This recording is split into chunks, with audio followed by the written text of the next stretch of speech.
I have a fantastic panel for you, one on aquaculture, an emerging area in the field of animal welfare. Maybe it's no longer emerging. We've been at it for 4+ years now, 5 years, I guess. So no longer emerging, to be well-established field in animal welfare. Um, and all the people on this panel are familiar names to me. They're colleagues, they're friends, and everyone has been dedicated towards finding evidence-based solutions to helping aquatic life. And what a journey they've all had. And, Shreya Padukone is, I've known her for over 4 years now. I've known her since my days at the ALC, the Animal Law Center at Nalsar, Hyderabad. And she's been doing phenomenal work since the very beginning. She was one of the most promising hires we made at the ALC. She has a background in law, and she also briefly worked with FWI on a few projects for us. And now she's looking into resolving some issues with pangasius farming, which is one of the most cruel forms of aquaculture out there. Without any further ado, I'll give you Shreya Padukone.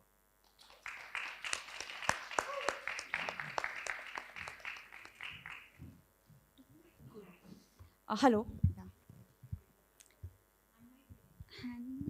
No, this is fine. Yeah. So, hi, welcome to the. No, I'm good. Welcome to the Aquatic Animals panel. And today we're going to be talking about species-specific fish welfare campaigns. So, firstly, we want to talk about why species-specific fish welfare campaigns. Because there are, more than 35,000 species of fishes in the world, and this constitutes more than half of the vertebrate species that we know. So this is a huge number of species, and each fish species is as different as maybe an elephant from a lion. So it's very important to understand the welfare needs. Sometimes we tend to think of fish welfare as one discipline, but there is also like a lot of species-specific welfare needs that we need to consider. And in this panel, Teja and I are going to be talking about pangasius as a fish species, and then Vivek is going to be talking about IMC. And through that, you will see how the practices differ, and how the impact on the fishes differ, and how that impacts what we recommend for policy.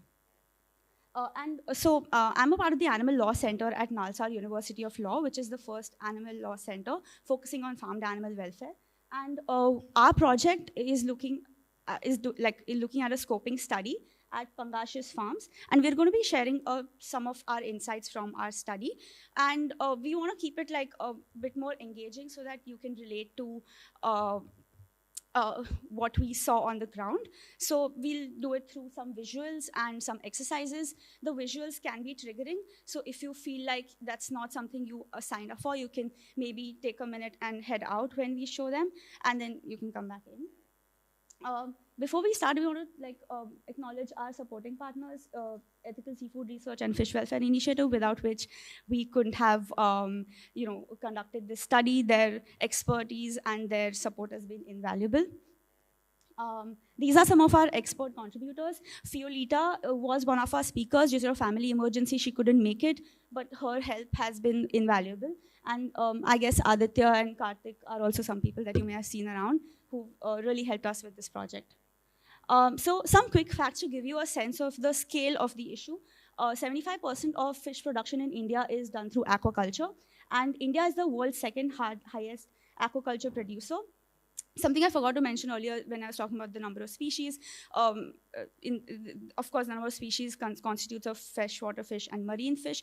And today we're going to be talking about, obviously, farmed fish, and specifically the two species I talked about. And pangasius is the species that is a very resilient species that can withstand salinity, which is like a salt content in water, temperature, and also low dissolved oxygen. But this also means that they are subject to conditions that are, they're subject to conditions that have like low welfare, and they can survive through it, which means there are a lot of concerns involved. So our scoping study, the background is that the researchers realized that there were a lot of farmers that were switching from farming Indian major carp to pangasius, and thus we decided to conduct a scoping study to figure out what were the factors. And we conducted a literature survey, and we found that there were 10% less losses in pangasius culture compared to Indian major carp, which I'll be calling IMC henceforth. The ponds were 28% smaller, but the stocking densities were way higher, and there was a lot of application of disinfectants and antiparasitic agents. And there was also AMR detected by government agencies. I've linked the study below. AMR stands for antimicrobial resistance. So basically, if there is a lot of antibiotics that is being fed to fishes, then there is a chance that the bacteria becomes resistant to the medicine, and thus the medicine is ineffective to cure the disease. This is a map of India and all the wetland sites. And the site that we've marked here is the wetland site that we studied which is Koleru Lake. Koleru Lake is a wetland that is protected under the Ramsar Convention, which means it is internationally protected and sees a lot of migratory birds that stop by. And this is a land use cover map. The blue that you see are all aquaculture ponds. Not all of them are pangasius. A lot of them are IMC. And this is a map of the Koleru region, and the 6 pins that you see are the villages that we surveyed. And yeah. So before we start talking about our insights from this study, I just want to see like how many of you have been to a fish farm before? How many? Okay, some of you, but many of you have not. So I think we just want to show you a brief glimpse of what we saw in the field, so it may help you relate better to what comes. Yeah. Can you show the video?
So I'll just give you a brief walkthrough. So the first clip that you saw was like baby fishes being put into the pond, and then you could see the daily feeding with like pelleted feed. And the next clip that you saw was us. So we had to be a bit covert recording these clips when we were passing by the tractor with the sacks of chicken offal. Chicken offal is basically discarded poultry meat from the poultry industry.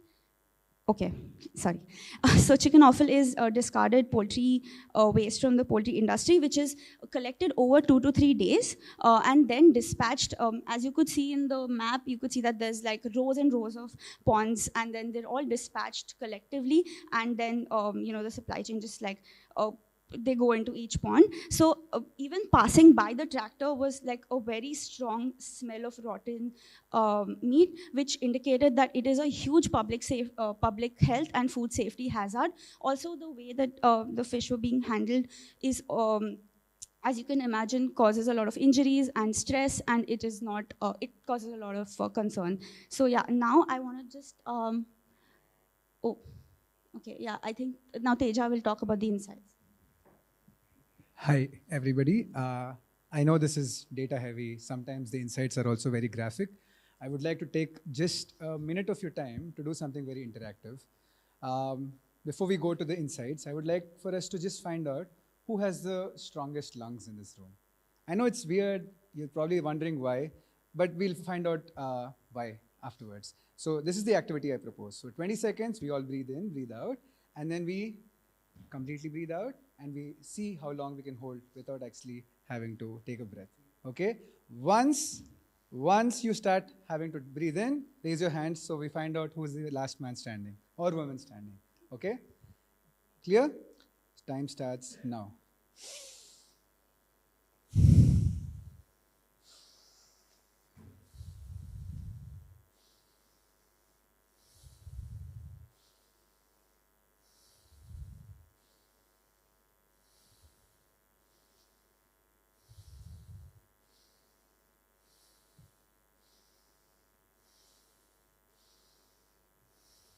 Last 5, 4, 3, 2, 1. Breathe out and hold.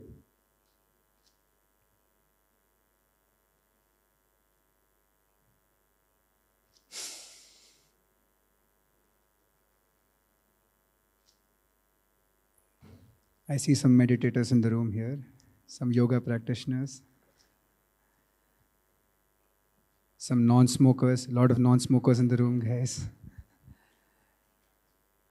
All right, all right, all right. You can breathe normally, guys. That's fine, that's fine. This was just for a collective experience, but also I wanted to shed light on the experience that we faced those 2 seconds before we all had to breathe it in. That's basically because our body was struggling for oxygen, and we needed that breath of air. This is an experience that fishes, no matter which species they are, in these freshwater ponds, face every morning. And it's a stress that is continual, and it acts on their immunity levels. It makes them more likely to get diseases and a host of other issues. So when we wanted to actually go to these farms, we also wanted to understand what's the scale of this issue.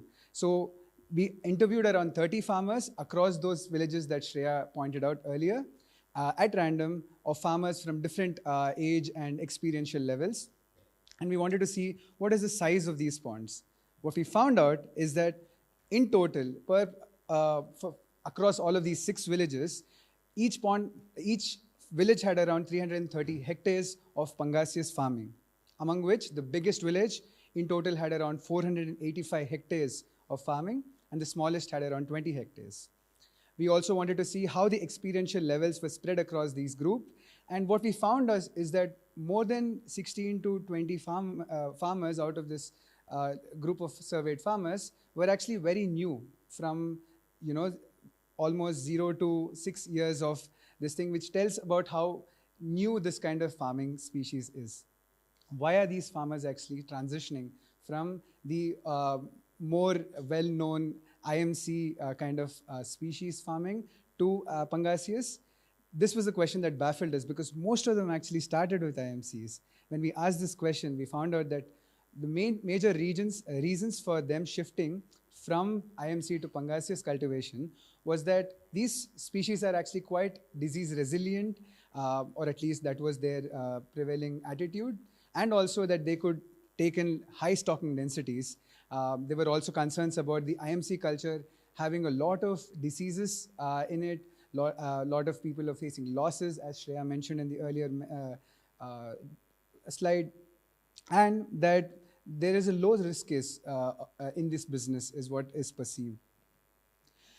One of the major causes for concern for us was to understand what were the stocking densities in these systems. Most of these farmers were actually doing a polyculture kind of farming. So imagine a plot of land where they dig it up and then they fill it with water. And they actually stock not just one species, but 3 different kinds of species. And in average, there are around 27,976 fishes per hectare of all of these species. I just wanted to give you a reference point because this seems like a lot, and it is. The FAO standards say that the stocking density that they recommend per hectare is around 7,500 fishes per pond, and that's almost 5 times or more than that size. What do these farmers do to actually combat these kind of high stocking densities? They use prophylactic usage of antibiotics once in 2 months across all of these ponds. And if there is a disease, so if it is for curative purposes, then they would actually use 3 to 5 days or a month a host of antibiotics. And if the disease doesn't stop, if there are mortalities that continue, then they would actually continue using at higher dosages.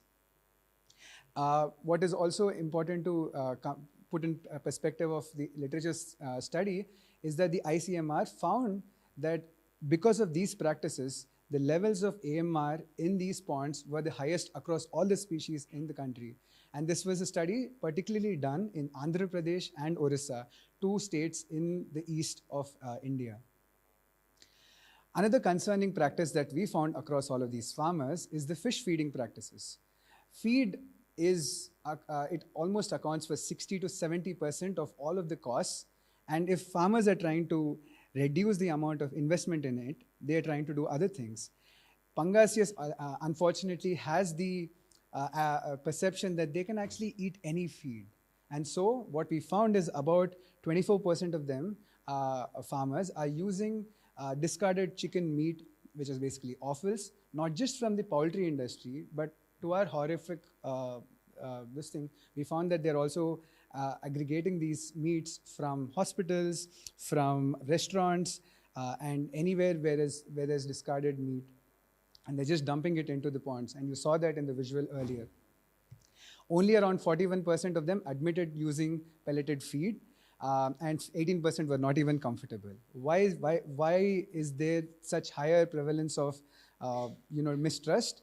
Because there actually was a ban of usage of chicken offal in aquaculture about 2 years ago, but still this practice continues because that's how these farmers would try to reduce their costs in this business. This is not just an isolated issue. This also correlates in our data analysis with the amount of pond bottom problems as reported by the farmers. 62% of them who had these water and soil pollution issues actually ended up, we found that they use chicken waste. This also correlates with buildup of ammonia, sulfur dioxide, and a lot of harmful gases, which also cause diseases for these fishes. So as you can see, this aquaculture practice is not just an isolated problem. There is not just one issue at hand. Because of these perceptions that these fishes are resilient and that they can be stocked in high densities, you have a host of network of problems here, and we need to know more about what's happening here. We need to know also what the impact of public health and environment is. As we already spoke about, there's AMR being a very high risk case in this practice. Food safety, water pollution, soil pollution, and biodiversity is at stake as well. And I also wanted to specifically mention migratory birds here, because what we found is a lot of these ponds, for having some kind of prevention against predation from these migratory birds, have these nets, as you see. And a lot of times these birds get stuck in these, and we see a lot of death of those birds happening. As Karthik mentioned, we don't want to just do a campaign here. We want to find out what kind of evidence-based recommendations can be given to ensure that there are policy and legal reform that can happen, that can influence and also regulate this industry going forward. We need to fill a lot of research gap, guys. This primarily needs to take the form of understanding what are the welfare needs of these species of fish. Also, we need a larger number of sample size. 30 farmers is a very small stat, but we would need to interview maybe like 300 to 500 farmers, see how representational these issues are, and also see what kind of problems they face and how we can tackle them, what strategies we can use to ensure that fish welfare is reaching out to a larger group of farmers. And also very important is to understand what kind of water quality is maintained in these ponds, because as mentioned by Shreya earlier, these are like wetlands, and a lot of times the water from these ponds is pumped out into the canal sources, which is used not just by the animals around, but also by the human settlements around, and it's a huge concern for biosafety and security. Also, what's important is to do capacity building and workshops with these farmers to ensure that whatever we learn is, and whatever we know from an animal welfare background, is actually translated, and it is also reaching to them in their own language, in their own practices. This is very important for these set of farmers specifically because they're very new. They do not have the baggage that a lot of Indian major carp farmers have from farming this species for more than 10 to 20 to 30 years. We found that even within the interviews that I and Shreya carried out, a lot of farmers were actually open to understanding, open to suggestions, and that's why I think capacity building has a lot of scope in engagement with these farmers. And lastly, I think One Health approach is bang on. It is very, very relevant to this space. We need to highlight the impact of the compounding effects that this industry has, not just on us, the human life, the animal welfare, but also the environment at large. So this was a short presentation of what we can do if we as animal advocates are curious about a species that is up and coming, that has a lot of concerns. But I also want to pass the baton to Vivek, who works with us at Fish Welfare Initiative, who they've had far more time to engage and also innovate with their practices. Thank you. Well, I want to do a better introduction of Vivek than that, basically. Well, Vivek is one of the most compassionate people I've met. He's truly one of the nicest people you'll ever know if you know anything about him. You've seen a glimpse of his talents at the very beginning, beatboxing and all. But he's in charge of FWI's R&D team on the ground, basically. And he has done an excellent job leading the charge, putting all the evidence we need together. He even goes out there and sleeps at test sites sometimes when we have a crisis for the fish, basically. He's extremely dedicated for the cause of fish welfare. He's extremely dedicated to the cause of overall animal welfare. And I'm very proud to call him a colleague, and I hope he does amazing things throughout his life. Without any further ado, I want to call Vivek up here to give his presentation. You hype me to the core, Karthik. I'm getting nervous now. Presentations ready?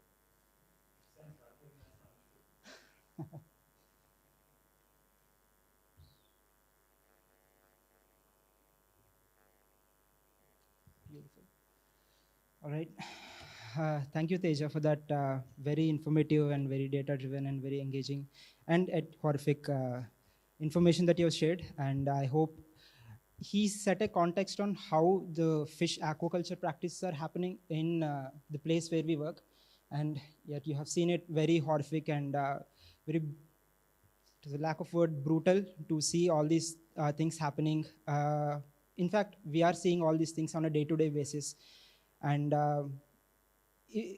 we kind of ground ourselves. These are the things that are happening on the ground, and we need to do something better. And every day we go to the field, we get even more motivated to do something to these fishes.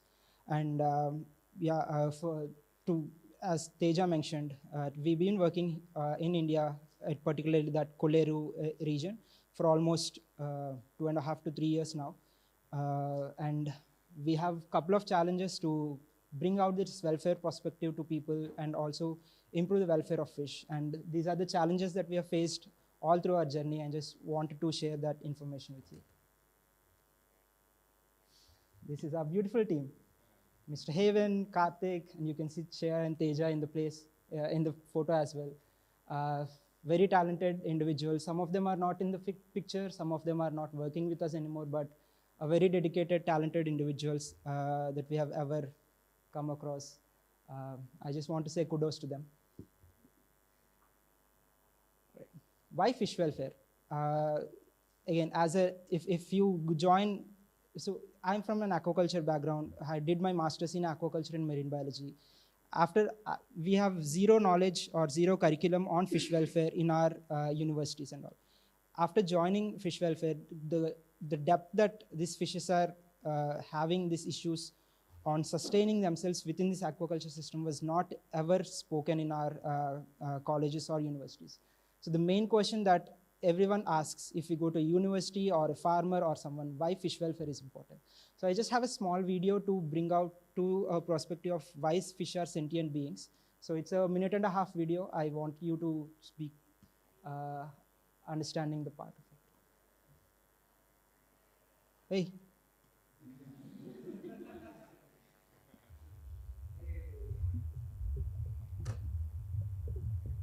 My name is Redwan Shari. I'm a professor in behavioral ecology at the University of Neuchâtel. So I was following a grouper, and all of a sudden it turned towards the reef, and I saw the head of a moray eel sticking out of a crevice. And I thought actually they would start fighting now, who is the dominant predator in the reef. But to my big surprise, the moray eel actually left its crevice, and they swam off together side by side. And after 5 meters or so, the moray eel started moving through crevices while the grouper was clearly waiting outside. And so it was very obvious that they hunt together. So groupers have two ways of signaling. The standard way is that the moray eel is in a crevice and the grouper approaches, and then it shakes its head in rapid succession. And this is the signal, come on, let's hunt. The moray eel sneaks through crevices, and so the best way for the prey to escape a moray eel is to swim into the blue. But in the blue, that's where the grouper is. And so by coordinating their action, they make sure that it's not safe for the prey, neither inside nor outside. And that's how they both increase their hunting success. The other signal is even more exciting. And this is when the grouper typically hunts on its own and the prey escapes into a crevice. And then the grouper does the equivalent of a human pointing gesture that makes a headstand and points towards the place where the prey is hiding. And this then attracts the partner, a moray eel, and hopefully for the grouper, flush the prey out again. So after this observation, so this particular scientist had done like an experiment within a confined region. So he got this grouper into a space and he kept 2 moray eels, dummies, to see how the grouper is behaving. For context, these 2 species are apex predators at their own realm. So in coral reefs, grouper is like tiger and moray is like hyena, just for reference. So they are at their own realm, they're apex predator, but they find out a mutual symbiotic relationship to hunt for their food and sustain their lives. So yeah, they made this small study and they figured out that the 2 moray eels which they kept, one of them was an incompetent one. For example, if there is a fish, like a prey that was hiding at some point, so one moray eel went to the opposite side as a testing, and they kept another moray eel that's actually going to the fish prey. So this has happened for the grouper to understand how this fish can, like maintain relationship with the one that particular fish wants. So after like 2 test runs, he figured out, okay, this dude is not good for me. I'll go with the other moray eel. And he went and he maintained relationship with that particular moray eel who is active. So they concluded this study that fish are very complex organisms and they do understand to maintain social relationships, and they do have a complex behavior which we cannot understand as of now. And it's also very clearly evident that fish can feel pain, suffering, and also that closeness within among themselves. So this, as you saw in the presentation that Teja gave, there are thousands and thousands of these individuals cramped at a small lake, and it's horrific to even imagine what's going under the water. We can't see anything. So but that is why we prioritize fish welfare to make some change to increase their lives a bit better. At any given point of time, all around the world, there are 125 billion farmed fish, be it IMCs, salmon, trout, tilapia, whatever. Around the world, there are around 120 billion farmed fish as compared to 40.5 billion farmed land animals, as you can see them here. And currently, according to the FAO 2023 report, aquaculture is surpassing the wild-caught fisheries at a tremendous rate. And this trajectory is being observed for almost for the future. As you can see, aquaculture is increasing. Fish welfare to this particular species should also be increased. For context, like Teja said, they are working on fungaceous species. They got the information. For our species at FWA, we're focusing on Rohu, Catla, Mrigal, and grass carp. So you might have already know that there are already clear-cut welfare standards and guidelines in case for all the farmland animals. For example, RSPCA have welfare standards on meat, broilers, broiler chicken, egg-laying chicken and all, and they have on cattle, pigs, etc. In fact, there is also a lot of detailed guidelines and reports, welfare standards for Atlantic salmon, farmed Atlantic salmon. The reason for these standards to be designed is because they do have eminent research done on these species, which motivated these organizations or universities to bring up some standards to make a standard for the respective activities. But turning to the fish that we just spoke, there is not enough research. At least the welfare-oriented research was not like negligibly done. So we wanted to understand how these activities happen, like how can we maintain standards and how can we bring standards for the farmer communities to follow these particular standards. So just to address few comparisons between Atlantic salmon and IMCs, if there is any water quality issue, they have Atlantic salmon aquaculture have study remedies to address the water quality issues by either exchanging water or pumping out oxygen or doing an aerator setup. But for IMC fish ponds, which you just saw in Teja's presentation, the water source is almost all contaminated or polluted at any given point of time. They have a stringent slaughter and stunning methods on their welfare guidelines, but as you saw in the video that Teja kept, the mode of killing is by death by asphyxiation. And also the feed companies or whatever that are associated with aquaculture industry have a nutritionally superior feed. They have their FCRs. Say if the fish is 50 grams, you need to grow till 100 grams, you need to feed this much, you need to feed this much. But in contrast for fish, IMCs particularly, they fed on rice husk, which is a, a residual component of rice from rice industries. So like we literally cannot bring the whole of the salmon welfare standards or whatever that are designed for those regions, we cannot bring it back to our perspective here. To dwell into more details of what welfare issues these particular species are facing, definitely water quality, poor water quality. As you can see in this photo, we kind of collected from 4 to 5 different ponds on how the plankton levels are particularly. So plankton levels, for information, these are basically plants on water. They give out oxygen and they consume oxygen at the night as well. So if there is, so this is like negligible plankton, there is not enough plankton. This is the highest amount of plankton that a pond can sustain. So if a pond is having this much amount of plankton, the rate of production will be, production of oxygen, I mean, will be higher in the morning, and the consumption in the early mornings will be down zero. Like Teja said, the fish will come up and asphyxiate for, fish come up and air gulp on the surface to pump in some of the oxygen. And inefficient nutrient requirement, like the feed that I said, which I'll be discussing in later part of the presentation, are basically rice husk. They do not have any nutrients, they do not have any vitamins, and it's just a residue of an agricultural industry. And a thing to note is these have two major components,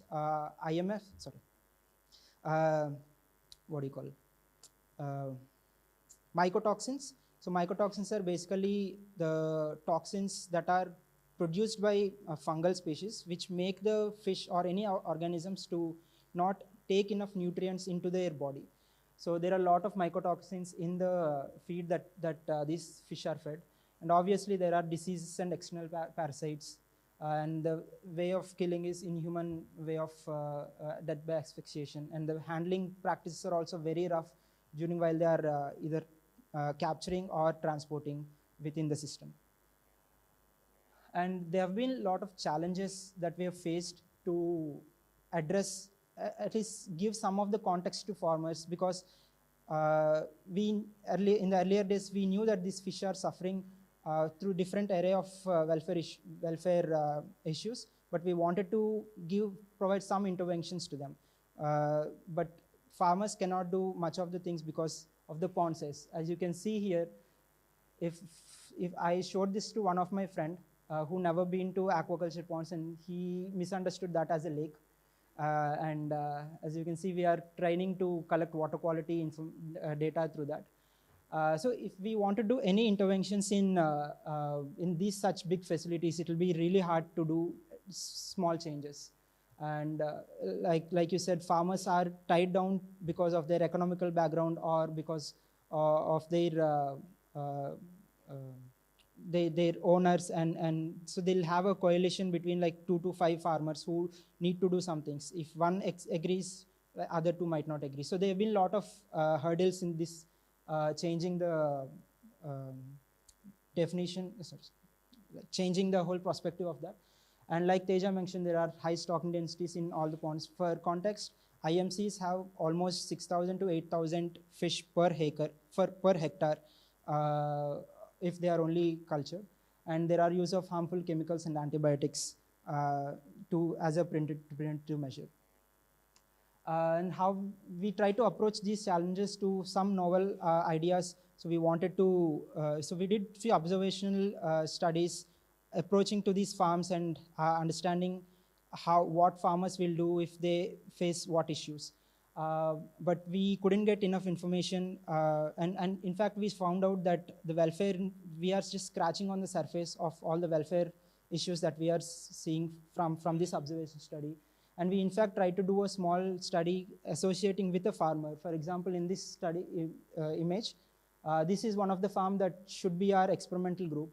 But if you see this spot here, we got a misinformation that this particular industry will not be working throughout the year. But after we started the study 2 months later, they started to work on this thing. And this is basically rice husk, which is kind of with the air activity and all, it's getting into the pond and it's depleting the water quality. And we also try to shift the behavior of farmers by having an in-house meetings with the known farmer communities and all. But it has become a bit challenging for us to address these things. So our team got a little frustrated and we wanted to address these issues because there have been a lot of things are tying up our hands at that point. So we decided to form an R&D department with these 3 bases. Whatever intervention or study or program we're doing should have an evidence-based intervention, and the program or project should be a scalable and cost-effective model. Keeping these 3 points in our mind, we have 4 different projects done and doing on this year. One of such is the satellite-based remote sensing. So this is to help our current program, ARA, Alliance for Responsible Aquaculture, to get more water quality information at a shorter point of time. Just for context, ARA, our FWI representatives go to these farms at least once or twice every month to collect water quality data. But in a large scale, if we want to envision, if we want to do for 500 or 1,000 farms, 1,000 farmers, having a representative reach to these many farms will be a resource intensive process. So this particular project we have outlined, we have done a proof of concept study with 20 farms, and we are currently on a process of improving and making the algorithm what we have got into a more accurate measurement, into a more accurate way of measuring these water qualities. And it could also help us with to understand non-ARA farmers who have similar water quality issues in their ponds. And the second study, what we are currently doing is the feed fortification study. As you can see in this image, these are the pellets that we have formulated, and this is the rice husk that I was talking about. So this is what farmers feed to these species almost all day. And we made an improved version of this by adding minerals, mycotoxin binders, and some nutrients into this, and we made it into a pelleted form. So we're doing a 4-month study. It's 3 months as of now, and the study is still continuing. So this will address mostly the nutritional requirement for this fish and also the water quality aspect, and how it's depleting the water quality and all. So we're doing a controlled study with 2 ponds of this and 2 ponds of this, and 2 ponds we got another pellet feed that's been mostly used by farmers within the region, but it's a bit expensive method, expensive feed.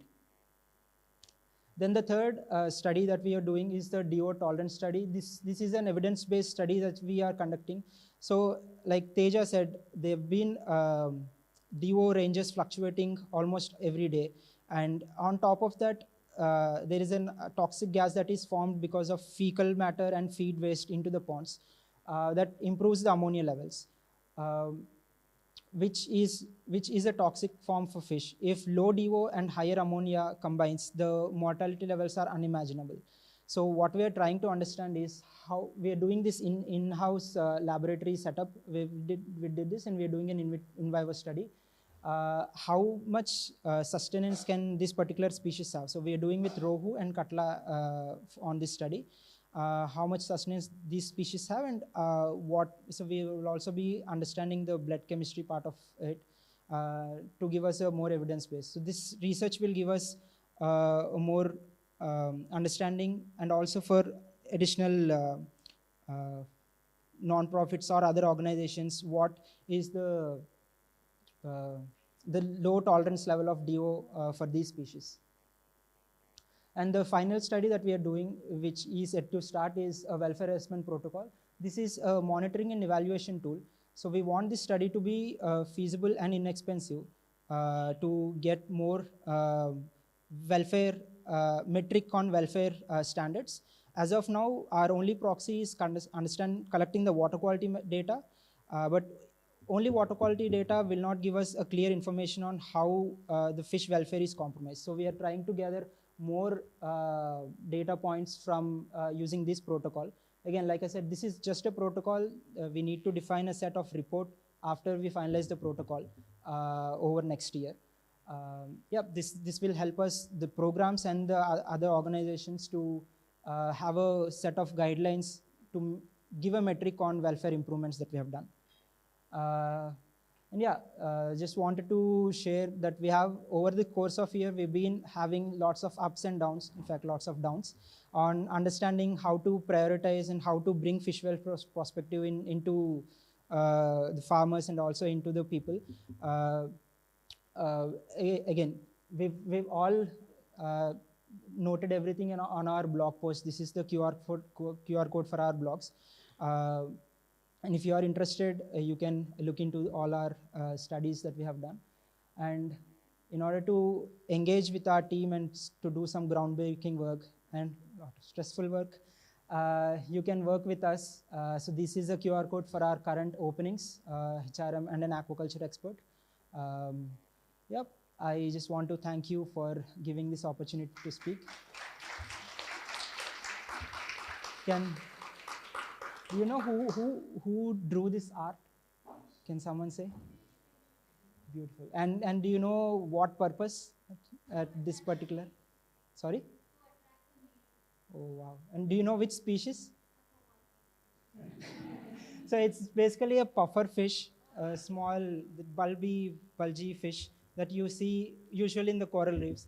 To attract a mate, they make these beautiful designs, and they do. This is just one fish. There are a number of fishes that bring shells, make a stone arrangement and all. Again, these are wonderful species, and I hope we can bring that perspective to people and see these fish are also sentient beings, and try to bring that narrative. Thank you.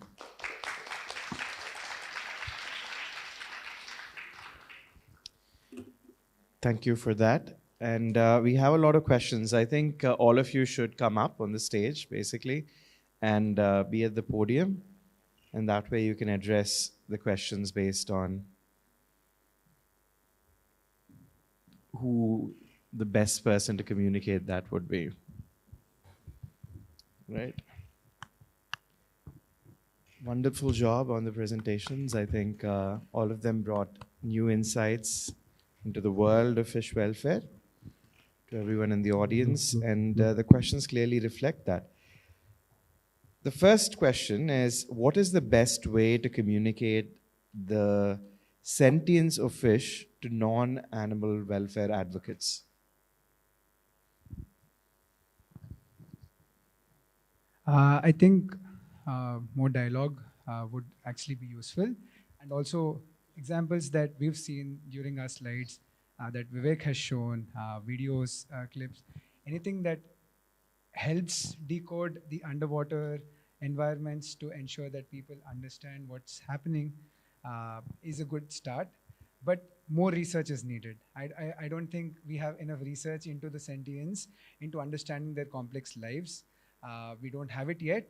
Having more research and ensuring that these researchers also come down from their academic spaces, create mass media campaigns where we can also decode how they live their lives, how interesting their existence is, will all help in the process of communicating their lives and sentience to non-animal advocates. And I think that's very important to bridge that gap, because oftentimes we think that fish don't feel pain. Farmers think that, and that becomes the rationale for any kind of practice that is behind this farming. I'll go next. So you might have seen few videos or something. There've been a lot of research done on particularly goldfish example. So they can play football. They can drive, in fact, a small tiny car. It's made up. So the understanding of, okay, fish can do this, fish can do that was there in the broader scientific community.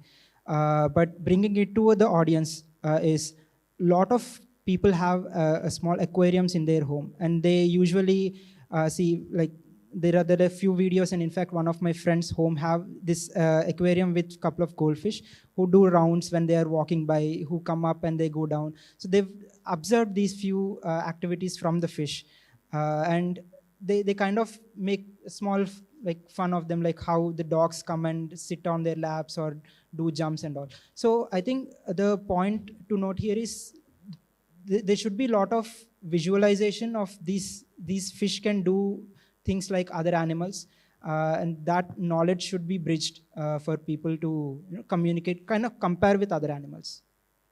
Makes sense.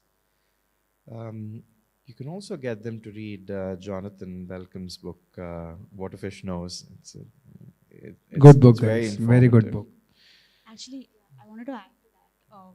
I mean, I'm a lawyer and I was new to this when I started out with FWI, and something that I heard was fish have personality, like fishes have personalities. Keep on. Yeah, and I think just understanding the fact that every fish has a different personality was something that really stuck with me. So I think maybe communicating that through media is also like really great. Right. Considering that the welfare of aquatic animals are more common to be neglected, how do we start engaging with small fisher folk to start doing better welfare practices? I think FWI has done path-breaking work to answer that question. Start small, wherever you are, whichever part of the continent you are at. Asia is the biggest, aquaculture producer in the world, and small fisher folk especially lack a lot of support. And if we want to engage with them in a good cop approach, we need to engage with community building and training and sensitization, access to technology. All of these will help give them more information and maybe incentivize them to improve their welfare. If you want to use a bad cop approach, then making sure that public policy initiatives, legal frameworks help not just regulate these industries, but also, in some ways, if you feel that certain species should not be banned, should not be farmed at all, then advocating for ban is also a good way. This has happened very recently, or at least happened recently with octopus farming around the world. So that's an example of a bad cop approach as well. Great. Anyone else wants to go? All right. All right. There are two questions which are on a similar theme, so I'll ask them together. The first one is, just like chicken offal is being considered as sustainable agriculture practice, where waste is being monetized to pollute more as food for the fish industry, are there any fish industry waste products that are being monetized to produce more waste? And the other question is, what are the consequences of feeding chicken waste to fish? What are the consequences of feeding chicken waste to fish? I'll go with the first question. What are the other mode of feeding is there still? So it is very evident, but again, the information is much lacking here. So there's a lot of trash fish that have been observed, not observed, that not, what do you call, documented, for example. Yeah, there's a lot of trash fish that have never been documented in the fishing industry. So almost all of this trash fish either goes to the pellet feeding, one of the feeding that Teja showed in the Pangasius farm, throwing buckets and buckets of it. Major component of it is FMFO, fish meal, fish oil, is another set that has been aggressively used in this aquaculture system. And the consequence of using substances like chicken offal is it can lead to not just degradation of the health of these species, which is also from the narratives that we found, at least from some of the farmers, talk about higher incidences of diseases. They need to use a lot more anti-parasitic and antibiotic agents more frequently. Farmers have also reported using probiotics, which basically make sure that the microbial levels in these waters are reduced as much as possible. So they have a far out, a lot of factors also play when they use these as feeds. A point to add on the feed thing. Apart from chicken, we've been also observed in few ponds that that are close to the silk industry. Use this silkworm, whatever larvae is used after extracting the silk. They use that as a feed to, particularly we observed in Rupchand pond. I believe they also use in Pangasius ponds as well. Do farm fish have similar dangers of mercury poisoning as wild caught fish? I don't have enough research to answer that question, sorry. So, yeah, the Minamata disease, which was there in Japan, was mostly from the industrial effluent that has caused an array of species in the ocean. I cannot compare that particular thing, mercury aspect in these species, but because there are a lot of chemicals that have been dumped, mercury is one thing that has gone in through the industries into that particular wildlife. Here, there have been chemicals used like formaldehyde, chlorine, iodine, a lot of antibiotics that are dumped. So if we are just thinking about mercury as one of the deadliest carcinogenic component, we have formaldehyde and n number of component chemicals that are there in this system. There are no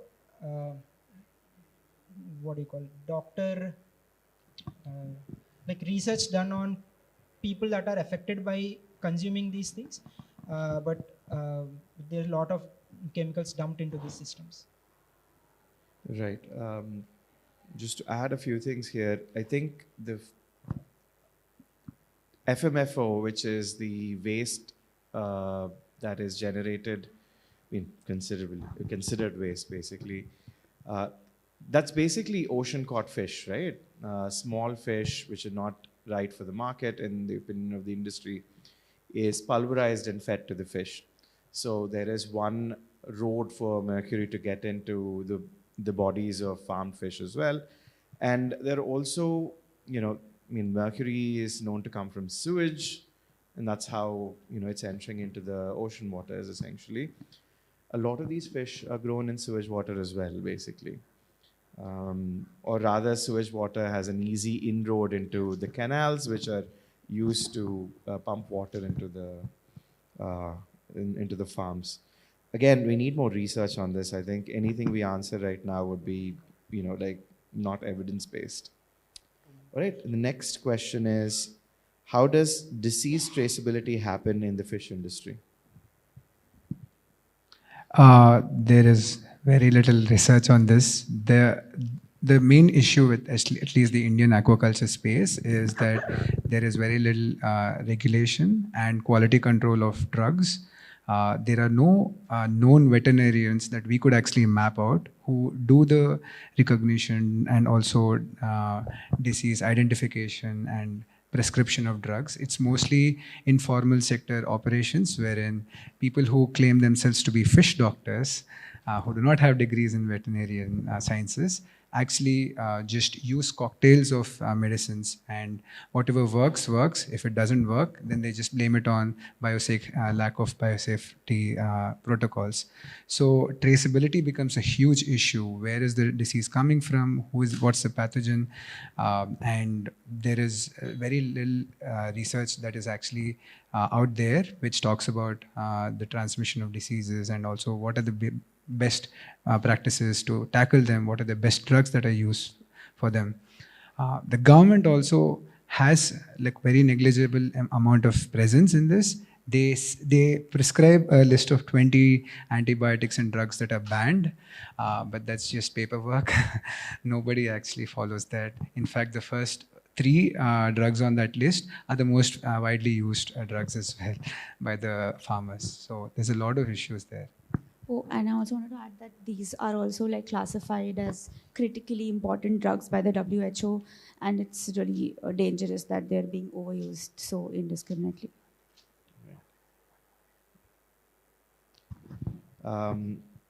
So the last question for the day then, perhaps, what are the barriers to regulating the type of feed given to fish?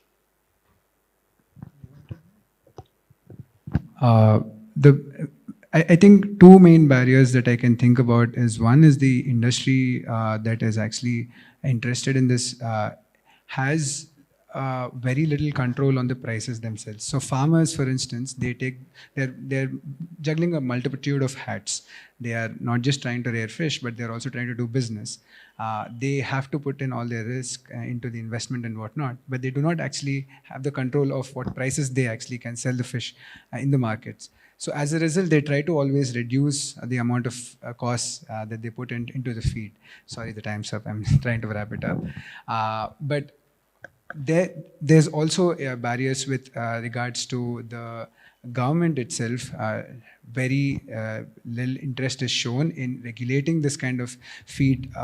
Although there are government orders placed 2 years ago which talks about banning certain usage of chicken offal and whatnot, regulation is a big issue. Nobody actually goes after to ensure that this is stopped. In fact, routinely as we speak, even today, this continues. So a lot of issues are also around the regulation and usage of the laws that we already have in place. I'll add a last point. Very last point. I mean, one thing is very evident that there is not enough projection about these kind of like fish feed that are made out of chicken waste or silkworm, moth, whatever, these things. So there is not enough limelight towards the public that these things are happening. So one thing to mitigate is more public awareness on how fish are fed and bringing a lot of government interventions and policies into making a strict rule about this. Fantastic. Thank you so much for bringing to light these issues. Shreya, Teja, Vivek, I hope you go on to do wonderful work and help plenty of fish on your journeys. Thank you.